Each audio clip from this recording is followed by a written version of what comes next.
We can't hear you, Star. The powers that be kept you muted. What? I mean, that time I going in. So let's try that again. Good morning and welcome to Bahamas at Sunrise. I'm Anastasia Palacios. A very happy Friday to you. Yes, and grand rising, everybody. We're here at another edition of Bahamas at Sunrise. It's a fantastic, fabulous Friday. Thank you for joining us dead early on Bahamas at Sunrise. Indeed. Even as we celebrate today and celebrate the gift of grand rising, as Mark would call it, the gift of life, I must acknowledge and just pay special tribute to the life of Mrs. Deanne Gibson. Many of you may know her. Deanne has been on the show several times over the years. She works with the Ministry of Tourism, particularly around culinary arts and taking Bahamas food to the world. And so Deanne was born on July 23rd, 1969. She passed on August 23rd of this year, 2022. And she will certainly be missed. At one point, she'd even been the face for Breast Cancer Awareness Month and had come on the show to talk about that. Always marked with a jovial spirit and a positive attitude up until the end. So our condolences are extended to her family, Dwight Gibson, and her children, Dion, Danielle, and Daria, as well as the Ministry of Tourism family, the Holy Trinity family, and all those who will be missing her. May her soul and the souls of the faithfully departed to the mercies of God rest in peace. Yes, Star. I reiterate everything you said. I knew Mrs. Gibson from a child, as we all were in the same church, growing up together, me and her children. Very good family friends. It's sad because people will miss her, but her energy will live on, as I keep saying. She's done amazing works and deeds, and she has wonderful children. So we're happy that she's left a mark on this planet, that there's no stone left unturned, and that she will live on in our memories, and that she's impacted so many people. And we're thankful that we had the chance to walk this earth with her. So Deanne, take your rest. We'll take it from here. Indeed. So well said, Mark. So well said. Even as we are saddened by death, for those of us that continue on in this life, we have to look for causes to celebrate. And so this morning, our celebration focuses around Christopher Knowles. We want to extend congratulations to Christopher. He's the young man, Mark, that appeared on our show on August 12th. And he set the national record as the first student in Bahamian history to achieve 13 A's and 1 B in the BGCSE exams. And Christopher will be attending the University of Miami, where he received the President's Scholarship. Due to his BGCSE performance, the young man is an author, the young man is a baker, he's got goods on sale downtown, and he's looking to go and be a doctor. So we wish him nothing but the best, and congratulations to him and to his parents, because the parents put the time in with these kids, certainly, on that recipient award from the University of Miami, all about the youth. So proud this morning has to love them. I knew it was coming. At some point. Congratulations, Christopher, and on your successes and all of your future endeavors. And once again, congratulations to the parents. Indeed. Well, we've got a great show lined up for you today. We're going to be speaking with Dr. Sin Kui and 2 of the class of 2022's graduates of the University of the West Indies School of Clinical Medicine and Research here in the Bahamas. Huge graduation they seem to have earlier this week, Mark. So looking forward to that. And we'll also hear from Gershon Major of Aeropost Bahamas about the relaunch of their website and their newly opened branch in Freeport, Grand Bahama. Definitely looking forward to those segments, Star. We're also going to learn more about the grant recipients of the Wilson Awards and Prize, established by the Wilson Family Foundation. And the Deputy Director and the Assistant Director of Education are also here to talk about schools management and what's going to be happening in this upcoming school year. But first, let's check in on weather with Brother Godfrey Burnside.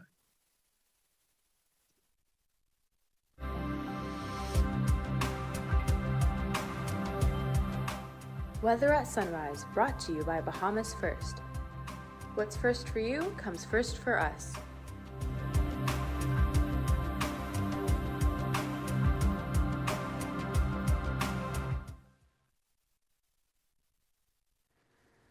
Thank you, Mark, and good morning, Bahamas. In your first look at weather at sunrise, we have a mid to upper level trough that continues to elevate showers and thunderstorm activity across the islands, while a weak high pressure supports fresh to moderate breezes. So today, mix of sun and clouds. You can expect a few showers, an isolated thunderstorm. Your high temperature 91 degrees, heat index 104. Tonight, partly cloudy, with a few showers, isolated thunderstorms, low going under 80 degrees Fahrenheit. And some regional highs and lows across the Caribbean, Barbados 87 and 79. In Jamaica, 88 and 76. In Trinidad, 86 and 77. And the Turks and Caicos Islands, 91 and 79. Across North America, Atlanta, 82 and 70. In Raleigh, 86 and 69.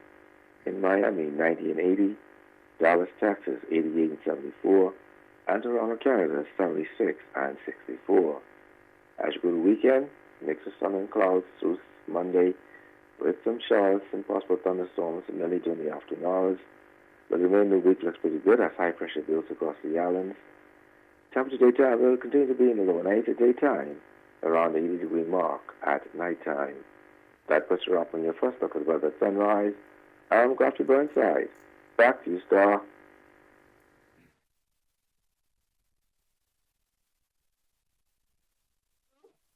Thank you, Godfrey.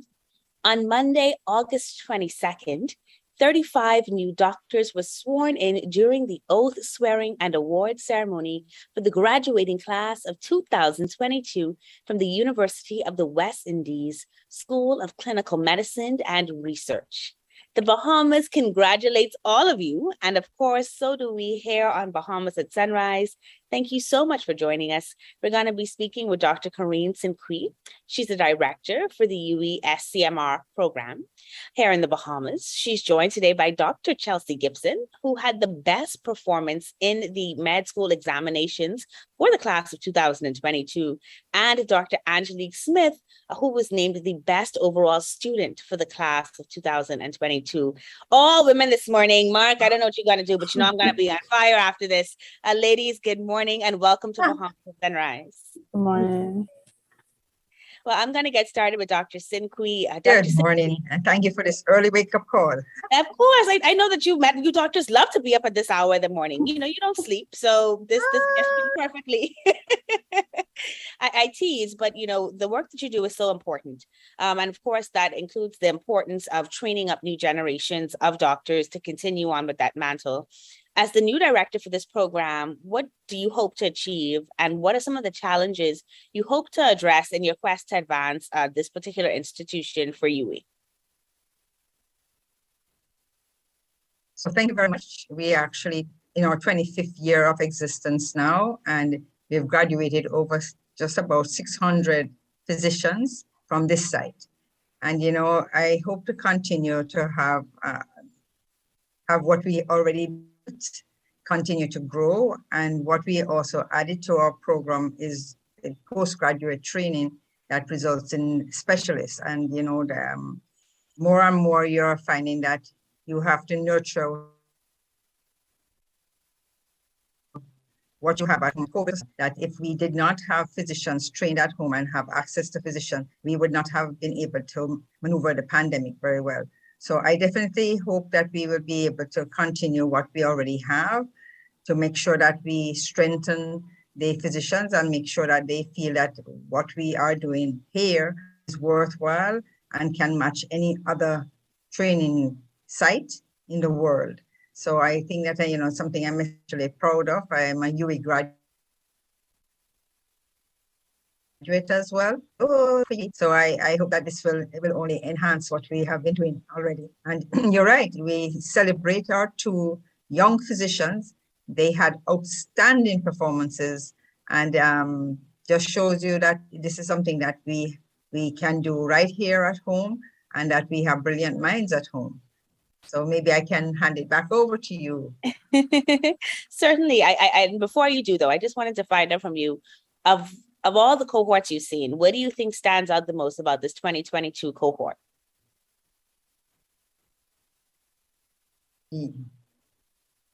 Sorry, you broke up a little bit. Oh, I'm sorry, Dr. Sinqui. I was asking you, in terms of this 2022 cohort, what stands out the most about them?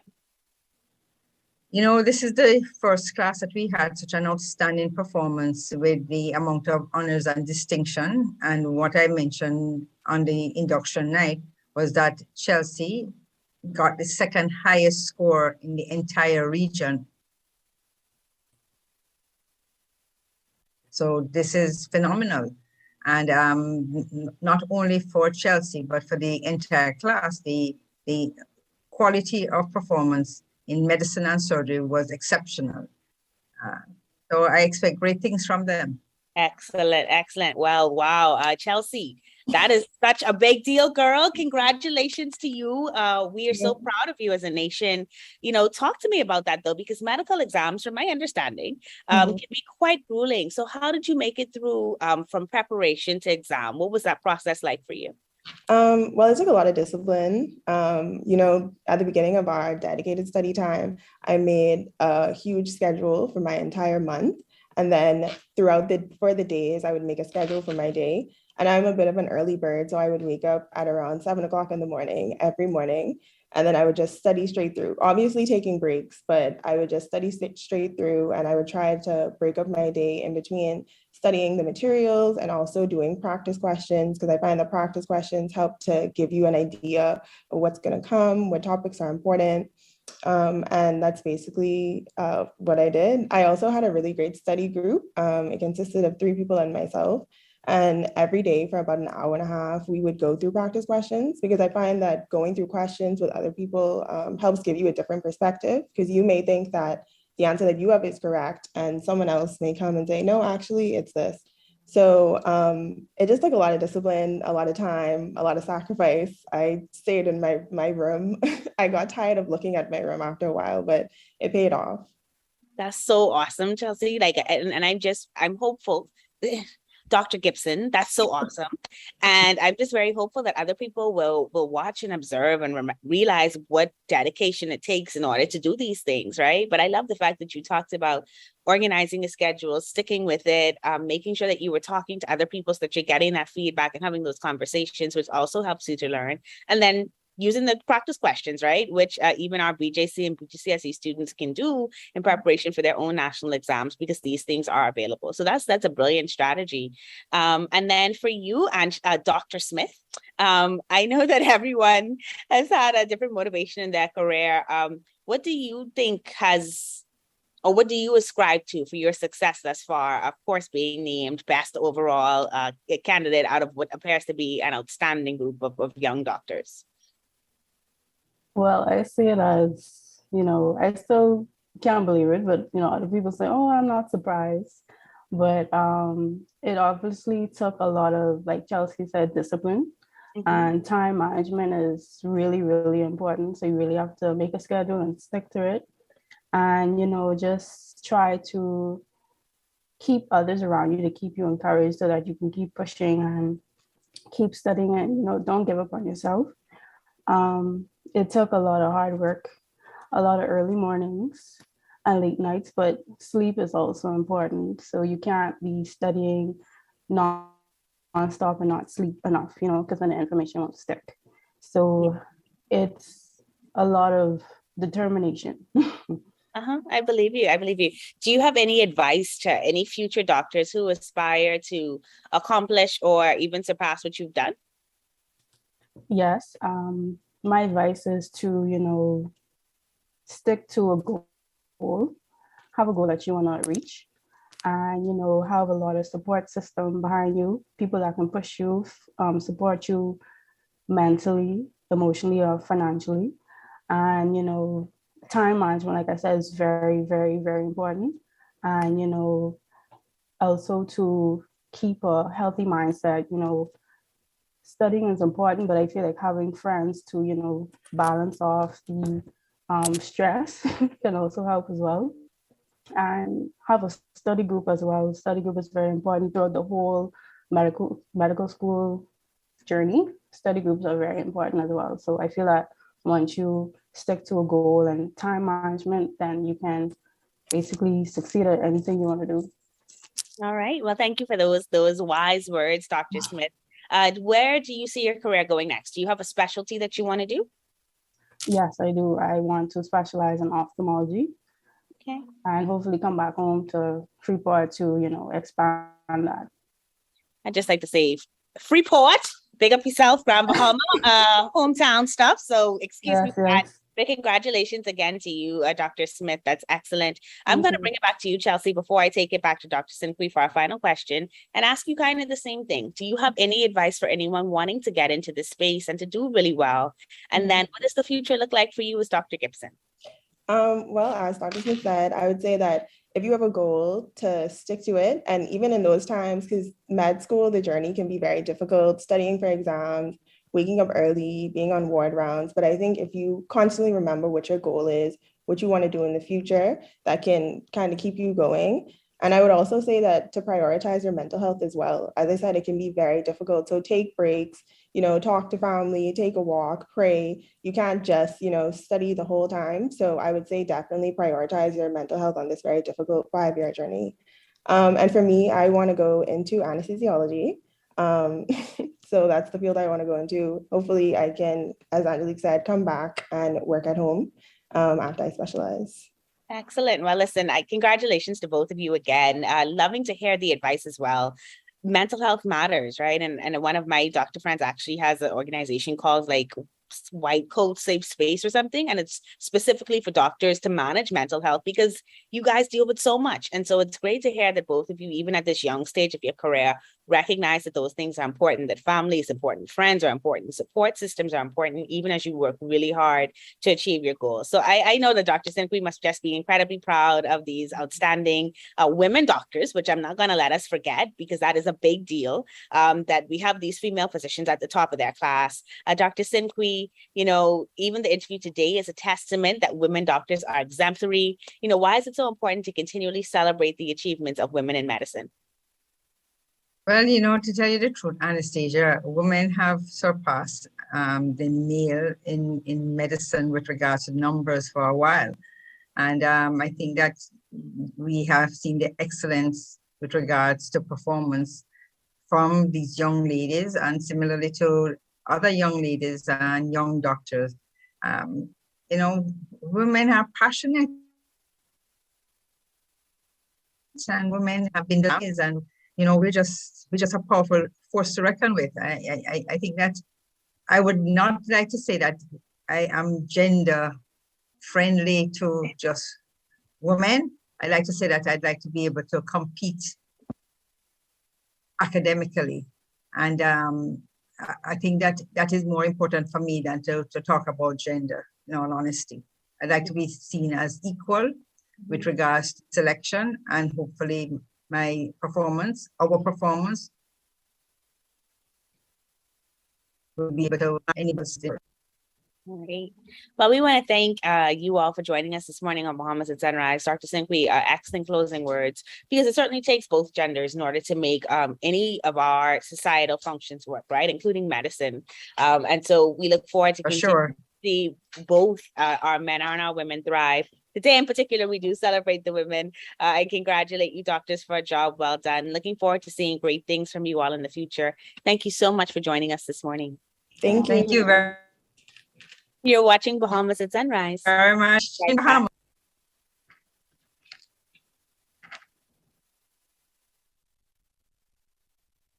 Join the Click is an initiative started by Cable Bahamas Business Solutions last year when we were trying to figure out how to help business leaders as well as consumers to stay connected. Working with Canoe, working with other partners, working with the government and My Gateway to help them to connect with customers who want to place orders and want to be able to do things in a digital way. My Gateway. My Gateway is a groundbreaking portal through which clients can request and pay for government services online. We have 28 services. We expect to increase the number of services to a minimum of 200. I love that we're helping the government and helping our citizens to be more efficient and to use their time more wisely. I invite you to sign up for mygateway.gov.bs and let us make government work for you. Join the Click. Hello. hello summer. Escape into summer when you fuel up with Shell. Every time you purchase $20 gas, you're entered to win your share of over $50,000 in cash prizes and fantastic trips, including a staycation at Grand Island Exuma, a shopping spree in Miami, and a 4-day trip to Las Vegas to see John Legend live. To enter, fuel up at Shell with $20. Go to winwithshellbahamas.com and let the fun begin. Say hello summer with Shell today. Conditions apply. Hello summer.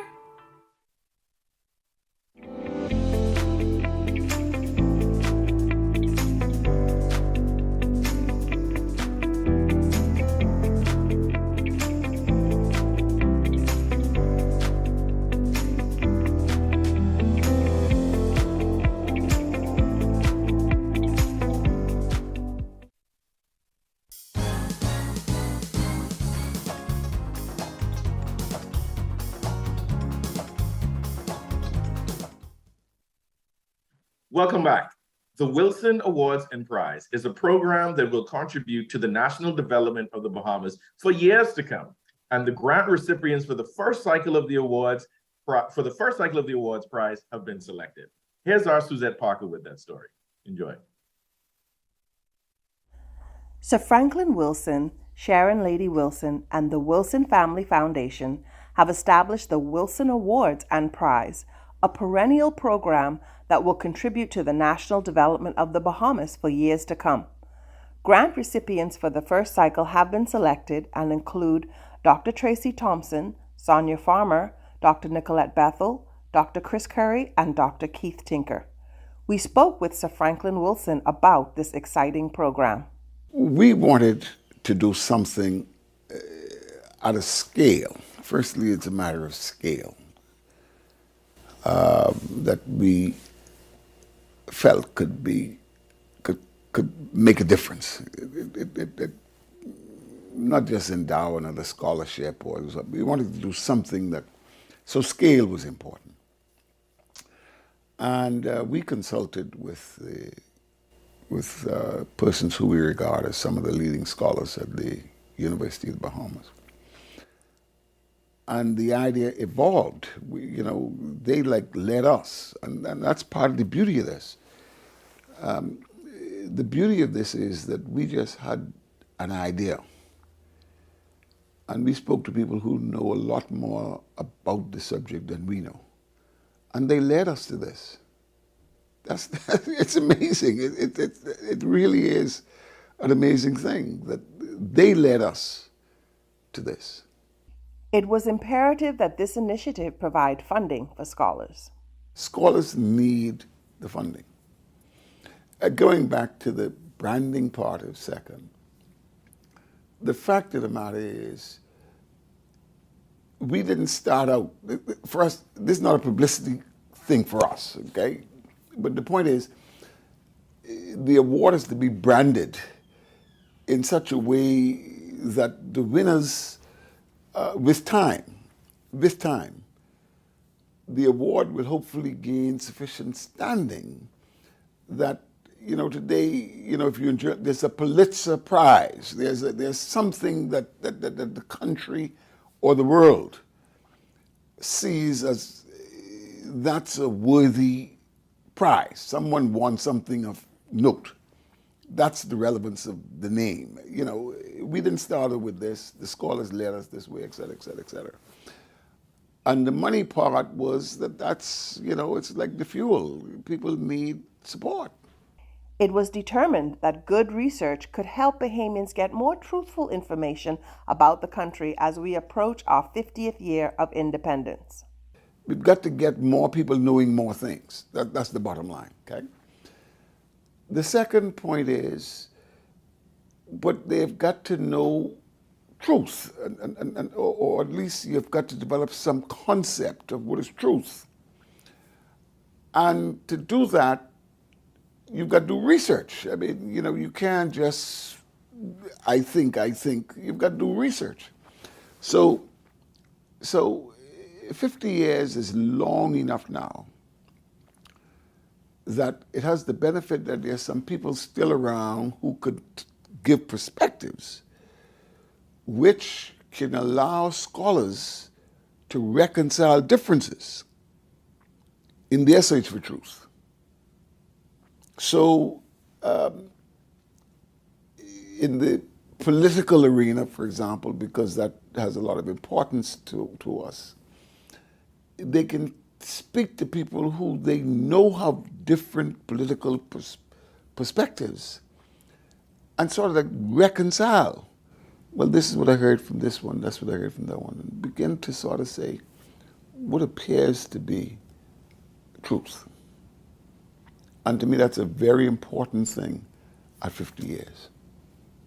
Sir Franklin explained the significance of the theme for this first cycle, 100 Years of Nation Formation and Collective Consciousness. The 100th time is for the purpose of putting things in a context. You know, that the world didn't start with your generation. Two, the second point is, but it's relatively recent enough that people still alive can tell us something about significant portions of that 100-year period. And if they themselves didn't experience it, there are a lot who can say, I remember my grandmother told me, or my mother told me, or someone told me. And so that's why we need that. And then, of course, the second part of your question was the consciousness part. Well, during that period of time, so much changed. So much changed. The idea of cooperating one with another. The Sunshine Boys. We've passed approaching 50 years in a few months. And so we know half of that period. We know what happened in business for a big portion of that 100-year cycle. We know, or how perspectives on, let's just put it this way, how business has changed, how things have changed. So that's, you see, that's why, you know, like 100 years, it's a long enough period that you could extract the world started with us. Us meaning the current generation. You can put things in a context, but it's long enough. It's long enough you could wring that out, but it's short enough that people still alive can give you some perspectives of relevance. The caliber of both the scholars who participated and the members of the review board contribute to the prestige of the Wilson Awards. Well, these are world-class people. These are world-class people. And hopefully what will come out of this is that scholarship broadly will be lifted. The fact that scholars of this caliber are participating, that in itself is a wonderful thing. But what's also wonderful, look at the review board of this. Look at the quality of the people. I mean, the review board for this thing, this gives us real promise that this thing can, in fact, become world-class. Remember, like, you know, you have a review board co-chaired by Janine Horter and Sean McQueenie. I mean, that's as good as it gets. And look at the other people on the review board. So these are themselves, anyone looking at the review board would say this is a serious effort. I mean, if you know these people, if you understand scholarship, you have to say this is a serious effort. And so if you do it in the right way, with the right scale, people look at the people who are participating, the first recipients. You say, this is a serious effort. It's a serious effort. And so once we get this cycle right, we believe that with time, and we're determined as a family for this thing to last, we have created the financial mechanism where this thing could go, God willing, for quite a while. And so, you know, the Pulitzer Prize didn't just get to be that overnight. But it's structured for continuity.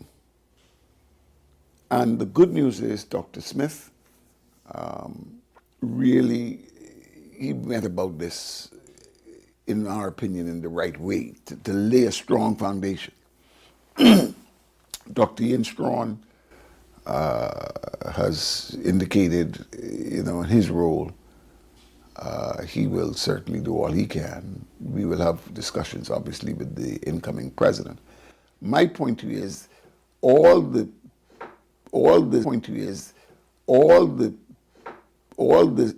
fundamental requirements are in place for this to become truly the engine through which we can learn a lot about our country. The goal is that this award will attract serious scholars who will gather vital research for the benefit of the country. The higher stature attached to the award, the more serious scholars we can attract. So it's in our national interest to attach to the award increasing stature. And so as that happens,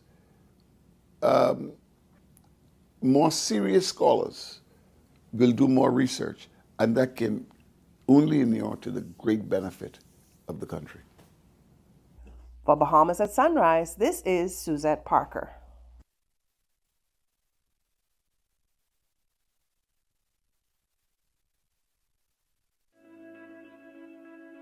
In the Bahamas, small business is big business.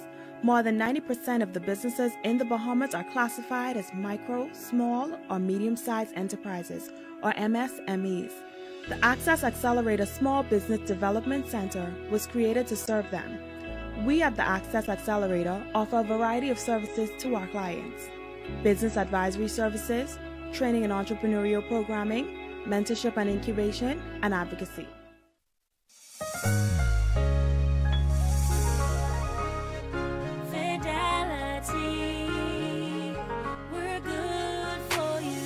I used to think of the bank as my personal ATM machine. If I wanted a new car, new furniture, a weekend trip to Miami, no problem, just max out the credit card or top up my loan. I was a big baller until I realized that 75% of my salary was going to pay back all those loans. Fidelity's personal financial coaching was the best solution. Fidelity gave me a plan with a debt consolidation loan that has a built-in savings that pays 5% interest. I now only have one low monthly payment plus money in my pocket.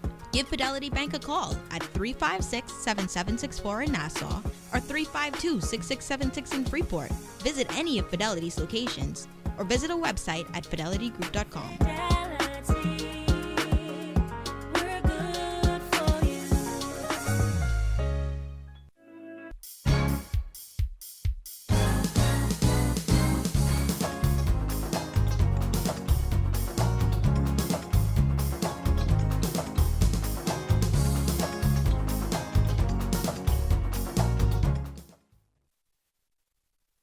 Welcome back to Bahamas at Sunrise. We're at the halfway point on this fabulous Friday. I'm Anastasia Fallacious. Thanks for staying with us. And I'm Mark Daniels. Once again, thanks for staying with us. It's dead early on a Friday. You can be wrapped up in your bed, but you're with us on Bahamas at Sunrise, taking in all this goodness. Amen to that. We got more to come in the second half of our show, and we hope that you'll stay with us for it. It certainly has been a great morning just watching young people succeed and do well, Mark, in both of those segments earlier. And so, yeah, we extend our congratulations to everybody just committed to doing their very best. And, I ain't gonna let this pass, but UWI, as a proud alumni or alumnus of the University of the West Indies Mona campus, I would like to say I'm so proud of all of you who graduated from the great and illustrious University of the West Indies. Keep going strong. As you know, on Mona, there's only two halls on the campus. There's Assembly Hall and there's Chancellor Hall. We can talk about Chancellor later. Yeah, so you would know, Mark. I did have the pleasure of visiting Mona campus once for a leadership conference. And it's just great to see our community producing the excellence that it does. And certainly we know that excellence comes from UE. So it makes sense that you went there, Mark, because excellence comes from UE. Yeah. Well, continuing with the show today, we're going to be talking with Julian Anderson and Byron Small about supporting change and innovation in schools through staffing, student registration, and student deployment. Very important topic as we get ready for back to school. And our interview with Aeropost in-country General Manager and CEO Gershan Major is still to come. But now let's take a second look at weather with Brother Godfrey Burnside, see if we can hit the beach this weekend.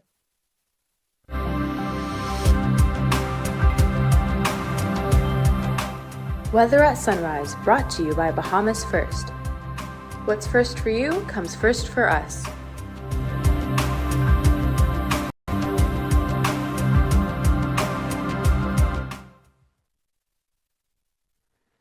Thank you, Mark, and good morning, Bahamas. In your second look at weather at sunrise, a trip around the tropics, we are monitoring two systems. We have a trough of low pressure located near the Windward Islands, and we have a tropical wave located between the west coast of Africa and the Cabo Verde Islands. This has a 20% chance of development over the next 5 days. On the local scene, mid to upper level trough continues to elevate showers and thunderstorms across the islands, while weak high pressure supports fresh to moderate breezes. In the marine forecast today, those winds east to southeast at 10 to 15 knots, sea 2 to 4 feet over all the islands, those winds falling light and variable at times. On Saturday, continue east to southeast at 10 to 15 knots, sea 2 to 4 feet in northwest and central Bahamas, 15 knots, sea 3 to 5 feet over the southeastern islands. And on Sunday, east to southeast at 10 to 15 knots, sea 2 to 4 feet in northwest and central Bahamas, 15 to 20 knots, sea 4 to 7 feet over the southeastern islands. Your tides. You can expect a high tide at 7:57 this morning. Next low tide will be at 2:01 this afternoon. High gain this evening at 8:19. Sunset is 7:33 this evening. Rises one at 6:48. UVMX 9. Your water temperature 83 degrees Fahrenheit. And the moon phase now moving towards the new moon. Extended look. The devil left through Sunday will have a mix of sun and clouds. High pressure builds across the islands. Expect some light winds across the islands. So for the most part, we're going to look at partly sunny starting on Tuesday through the end of the week. For the weekend, a mix of sun and clouds with showers and possible thunderstorms. The low temperature daytime will be in the low 90s, at nighttime around the 80-degree mark. That's what's up in your phone. Look at weather at sunrise. I'm Godfrey Burnside. Back to you, Mark.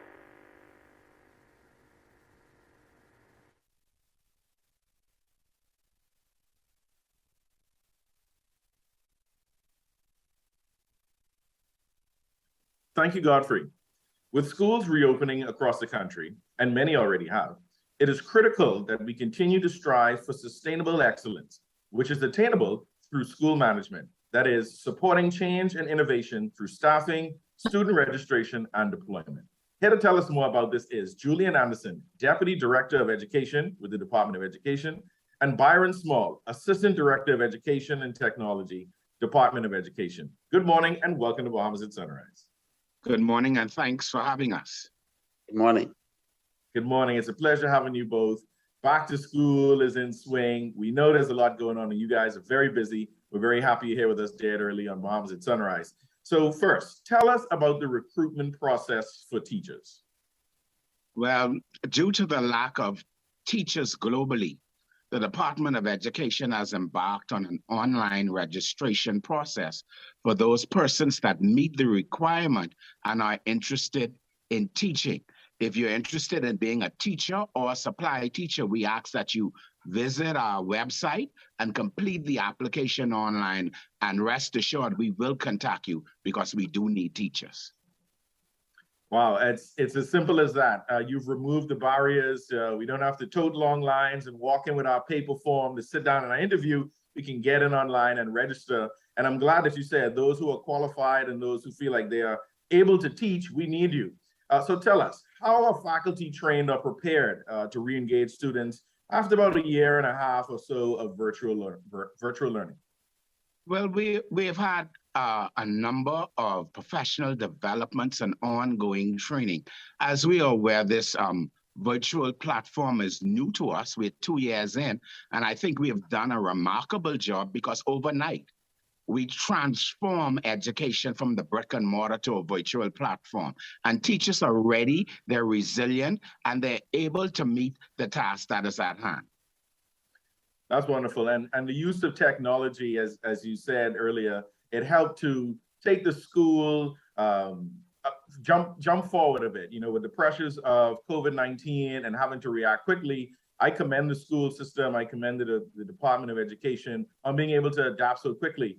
So tell us, with regards to technology, what benefits has technology brought, especially to the student registration process? I will ask my colleague, Mr. Small, to answer that question. Yes. Oh, it's been wonderful. Soon as the pandemic hit, we had to transform to the virtual environment for registration, and the parents can now go on the Bahamas Ministry of Education website at ministryoфeducationbahamas.com. Trying to remember that, right? And once you go there, there's a link for the student registration application, and parents can register online for their students. The whole process from start to finish happens online. So we look forward for the parents continuing this process. And but I want to be clear with the parents, though, that is for new students and students who are coming in from, let's say, a family island, or from a new school, or they're coming into the preschool for the first time, or they're coming into grade 1 for the first time. That's who the website is designed for, although we have accepted some of the other transfer students online as well. So tell us, what is the connection between the registration of students and teacher deployment?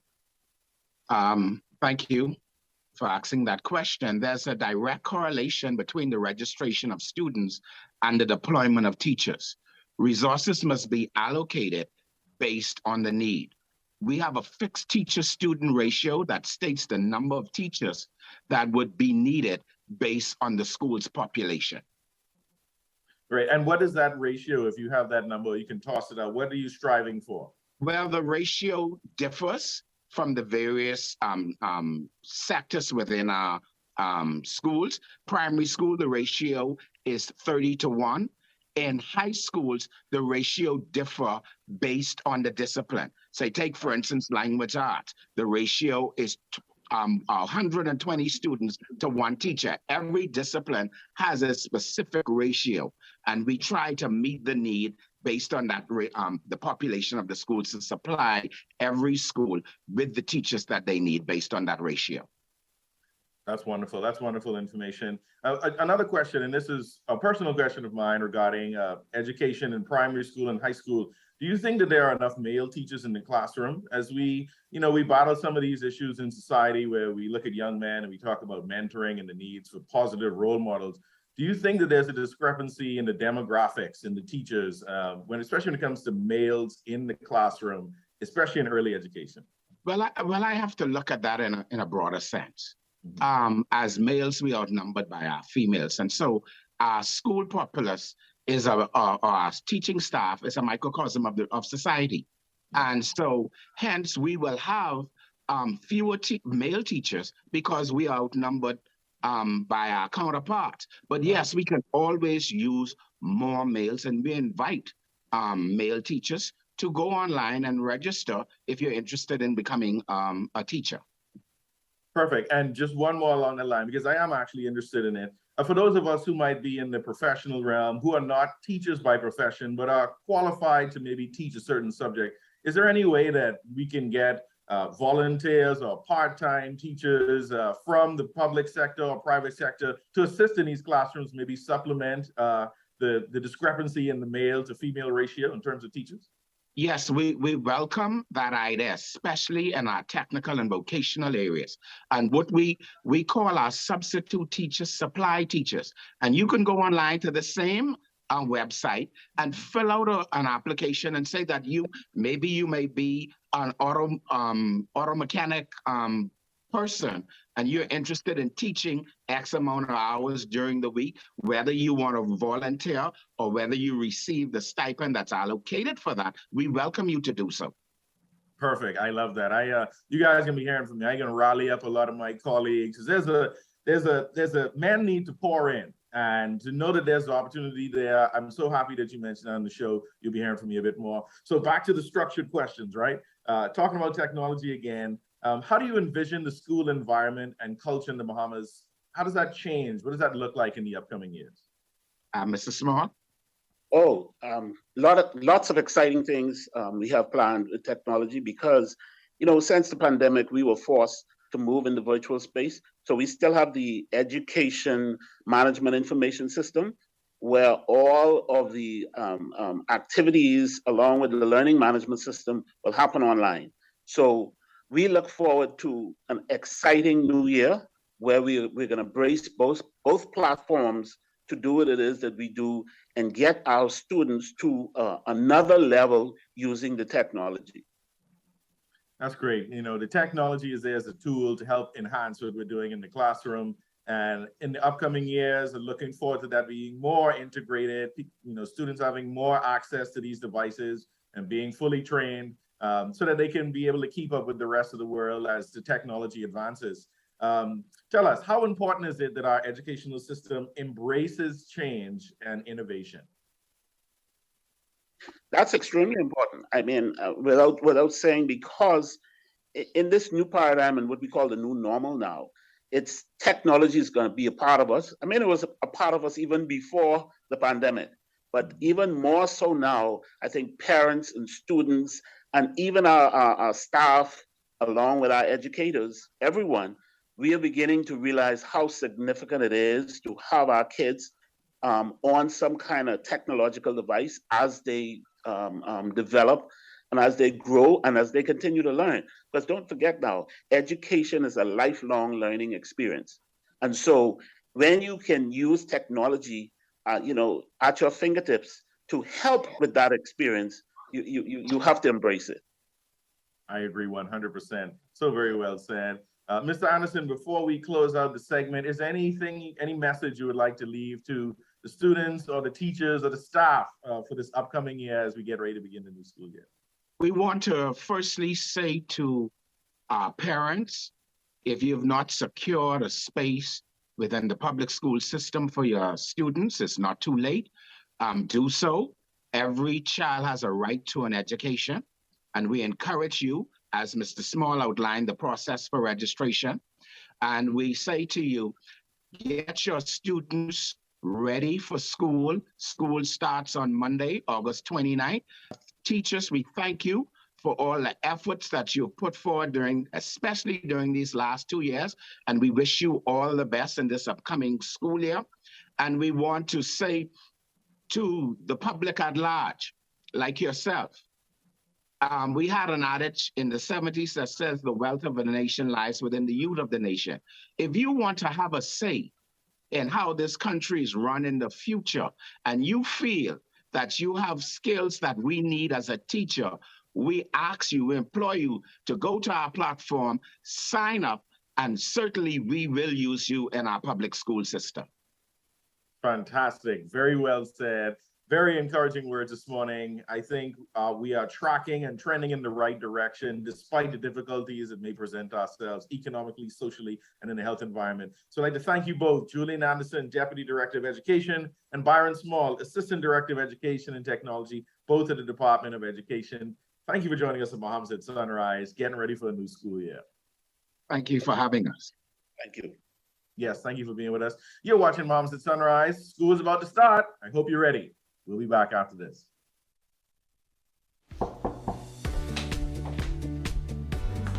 Who that is, Daddy? Look like the census people.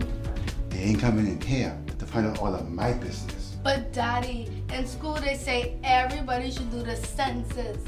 Oh no, that's the census people. I ain't got no time for that. Mommy, everyone is supposed to do the census. How else are we gonna know how much people is in the Bahamas? How else we gonna know where to build clinics and schools? Or how many disabled? Or how many need welfare? Well, I mean, I never thought about it like that. Wow, I never looked at it like that. Come on, Mommy, the count depends on you. Let's do this, Daddy. The count depends on you.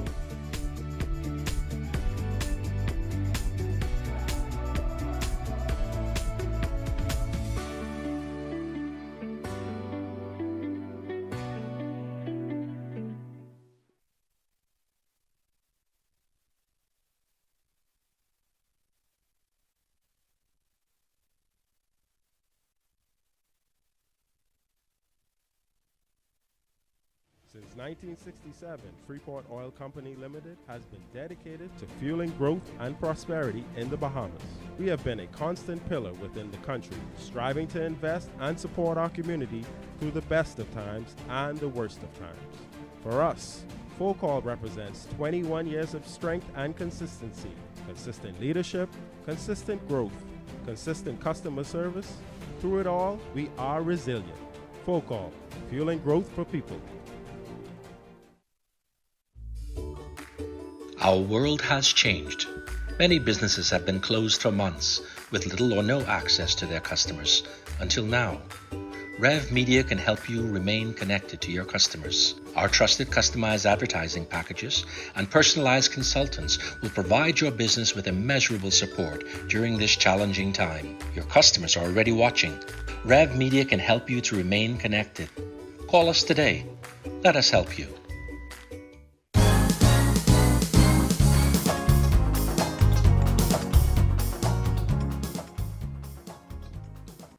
Welcome back to Bahamas at Sunrise. We are delighted to have you with us. Aeropost is pleased to announce the relaunch of its shopping website featuring an even more robust catalog of hot ticket products. Why am I so excited? Because I love shopping and I can't wait for you to speak with our guests. So here to tell us more is Gershon Major, in-country general manager and CEO of Aeropost. Good morning and welcome to Bahamas at Sunrise. Good morning, Jan. It's good to be here, and I love this outfit you have on. Thank you so much. The color illuminates your smile. I got it online. There you go. Hopefully from Aeropost. Aeropost, exactly. But I thought that would be, a nice touch to everything. Absolutely. And good morning, Bahamas. To kick us off. Yes. Okay.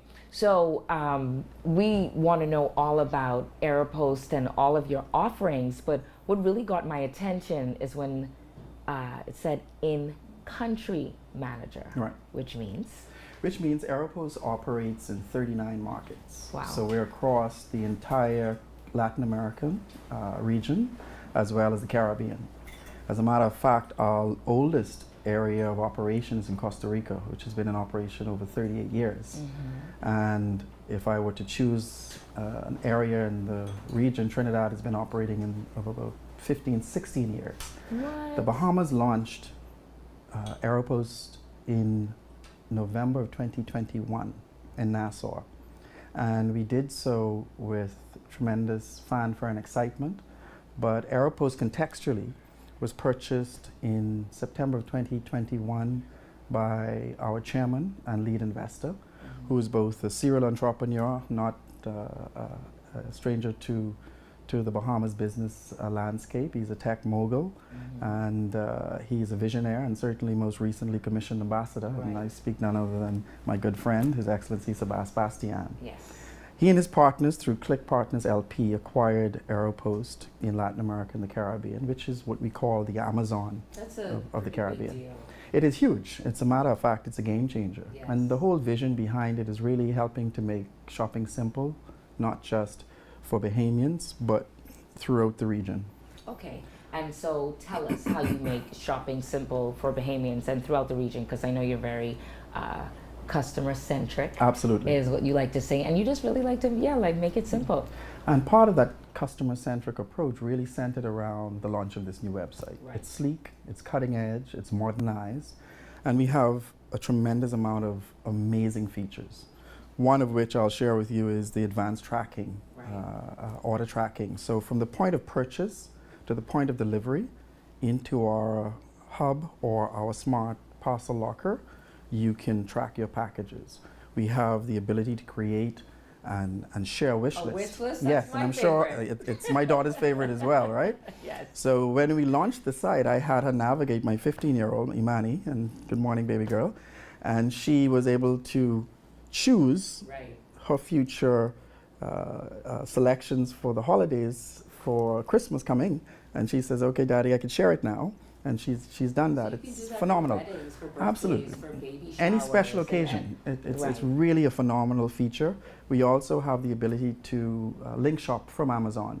So if you can't find anything in our catalog, which has millions of products. Oh, and you can also search by brand. And which you is can also search a by great brand, feature. exactly. Yeah. All right, and you could link shop, take the URL from Amazon, place it into Aeropost, and you get one fully landed price.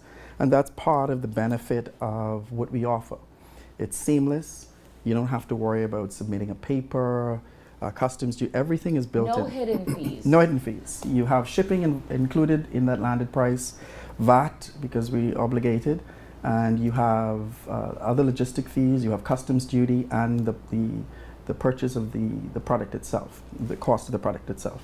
One fully landed price. So you have a brick and mortar location. So you're Yes. here and also now in Grand Bahama. Congratulations. Yes, thank you very much. When we launched in Nassau in November of last year, our chairman made a public declaration that he wanted to make sure that we offer a similar service in Nassau to the key family islands.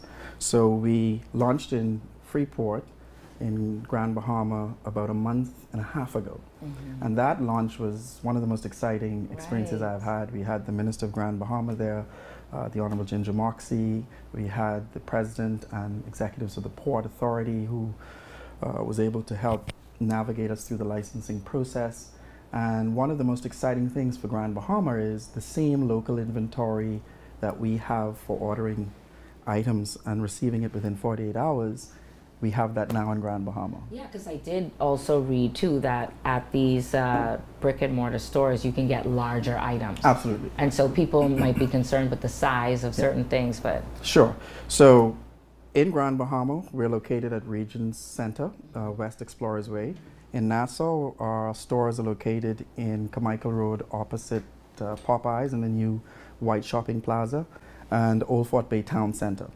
Now, anything that cannot fit in our smart parcel lockers, whether it's a 45-inch, 65-inch, 75-inch television, several air fryers, you name it, you could collect it directly from the location. and so how long do things like packages take to arrive? If I Well, order excellent a question. dress, another Excellent dress. question. If it's in our local inventory, and local inventory are inventory that we have already procured and we warehoused, either locally or in Miami, within 48 hours, you have them in your hands. Really? Yes. That's awesome. Now tell us how you ensure that everything is secure. Sure.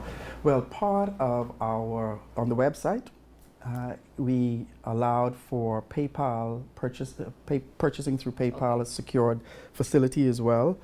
One of the beautiful things about this new website is we looked at some of the challenges we faced in April with the data breach on our server in the US, and that gave us a lot of lessons learned on how to improve and make our platform more robust and more secure and simple for our customers to shop on. Well, excellent. And everybody wants to know that, you know, it's secure, safe. Absolutely, it is. ClickBox. Yes. Tell me a little bit more about that. ClickBox is our smart parcel lockers. So the beautiful thing about collections by your convenience, we don't have zip codes where you could have home deliveries. Right? So I can say to someone, oh, turn through the corner by Dog Fiali Lane by the big tree where the guy's playing dominoes, and that's where the house is brown on the left, right? So the smart locker network is really a convenient touch point of a very smart technology where you could collect your packages that you order from Aeropost or other local online merchants who deliver into our network that you choose. So if you choose a location, let's say Esso Village Road, because you live in that area, that's at your convenience, whether it's coming from the gym, coming from home, coming to church. Once your order arrives, we send you a QR code to your phone that's unique to you, or a 4-digit code as a backup. So you just put that code toward the infrared scanner. Your locker opens.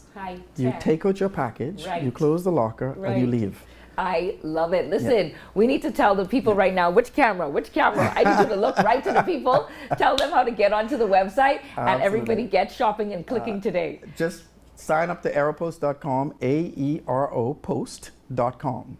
And once you're on board, you will have a list of where you would prefer to collect your packages from our ClickBox Smart Locker locations, which are mostly 24 hours within the majority of the ESSO locations, as well as Island Lock locations. So we have extended hours, there are cameras, there's security, there is a safety mechanism, it's COVID-free environment. Every a locker has an infrared scanner that kills bacteria and viruses, so the multiple handling of packages, by the time it gets into the locker, it's sanitized. And we have a tremendous amount of convenient touch points. 20 locations, over 20 locations in Nassau, 2 in Grand Bahama, 1 on East Sunrise by the Main Island Lock Store, and the Stop and Shop in Britannia Plaza in Grand Bahama. Wow. Gershon Major, in country, Yes. CEO. In country, I love it. Congratulations Thank you on very all much. of the wonderful things that Thank you're you. doing. Thank And please congratulate our wonderful ambassador. I His certainly will, and Excellency thank you us. for having me. Yes, And thank you, thank you Bahamas. so much for tuning in. There's more right here on Bahamas at Sunrise.